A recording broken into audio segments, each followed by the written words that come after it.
تمہیں شرم نہیں ہے یہ بات کرتے ہوئے؟ کس منہ سے تم نے مجھے بات کی؟ اگر غلطی سے بھی تمہارا فون آیا میں تمہارے ساتھ بہت برا پیش آؤں گا، خبردار۔ اگر تم میری میت پر بھی آئی، تم ہمیشہ کے لیے میرے لیے مر گئی ہو اور میں تمہارے لیے مر گیا ہوں۔ آج کے بعد فون کرنے کی تمہیں کوئی ضرورت نہیں۔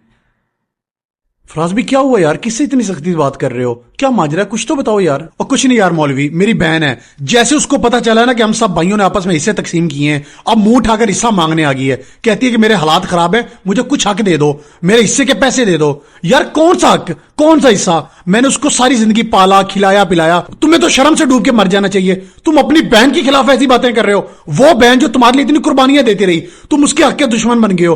تم کہتے ہو کہ تم نے اسے پالا کھلایا پلایا، ارے یہ تو اس کا حق بنتا تھا اور تمہارا فرض تھا۔ یہ جہالت ہے جس کی وجہ سے ہمارا معاشرہ تباہ ہو رہا ہے۔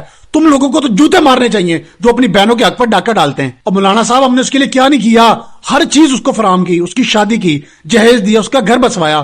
اب ہم سے حصہ مانگنے آ گئی ہے کہ ہم نے اپنی زندگی بھر اس کی خدمت کرنے کا ٹھیکہ اٹھا رکھا ہے، کوئی حق نہیں بنتا اس کا یار۔ کیا تم نے کبھی سوچا کہ اس نے تمہارے لیے کیا کیا؟ خود خشک روٹی کھائی، تمہیں طرح طرح کے کھانے کھلائے، تمہارے لیے اچھے کپڑے بنوائے، خود سادے کپڑے پہنے، تمہاری خواہشات پوری کی، اپنا غم، اپنی پریشانی، اپنی تکلیف برداشت کی، اور تم ہو کے اسے اس کے حصے سے محروم کر رہے ہو۔ یہ کون سی مسلمانی ہے؟ کون سی انسانیت ہے یہ؟ نبی کریم صلی اللہ علیہ وسلم کی حدیث کا مفہوم ہے کہ جو شخص اپنی بہن یا بیٹی کو اس کے حق سے محروم کرے اسے جنت کی خوشبو بھی نہیں ملے گی۔ معاشرے میں یہ روایت نہیں ہے کہ بہنوں کو حصہ دیا جائے۔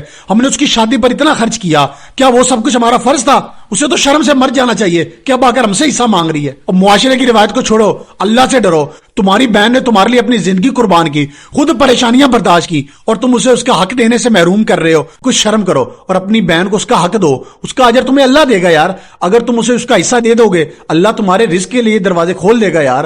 مولانا صاحب آپ کی باتوں نے مجھے جھنجھوڑ کے رکھ دیا یار، شاید میں نے اس کے ساتھ بہت زیادتی کی ہے، میں نے کبھی اس نقطہ نظر سے سوچا ہی نہیں یار۔ فراز بھی دین کی خوبصورتی یہی ہے کہ جب ہم اپنے گناہوں کو تسلیم کرتے ہیں اور اپنی غلطیوں کو درست کرتے ہیں تو اللہ ہمارے دلوں کو سکون دیتا ہے۔ ابھی اپنی بہن کو کال کرو اور اسے معافی مانگو اور اس کو بلا کر اس کا پورا حصہ دو۔ ہیلو میری بہن، مجھے معاف کر دو، میں نے تمہارے ساتھ جو بھی بدتمیزی کی، تمہارا جتنا بھی حصہ بنتا ہے تم کل آ جاؤ، میں تمہیں تمہارا پورا حصہ دے دوں گا۔ جو لوگ بھی اپنی بہنوں کا حق دبا کر بیٹھے ہیں، میری ہاتھ جوڑ کر ان سے گزارش ہے کہ خدا را کسی صورت بھی اپنی بہن کا حق نہ کھانا، کیونکہ اللہ کی لاٹھی بے آواز ہے۔ اللہ کی لاٹھی جب چلے گی تو فرعون جیسے نہیں بچے۔ تم کس کھیت کی مولی ہو؟ اپنی وقتی دنیا کی آسائشوں کے لیے، وقتی خواہشات کے لیے، وقتی لذت کے لیے اپنی قبر، حشر اور آخرت کو خراب مت کرو۔ خدا را بہنوں کو ان کا حق دو۔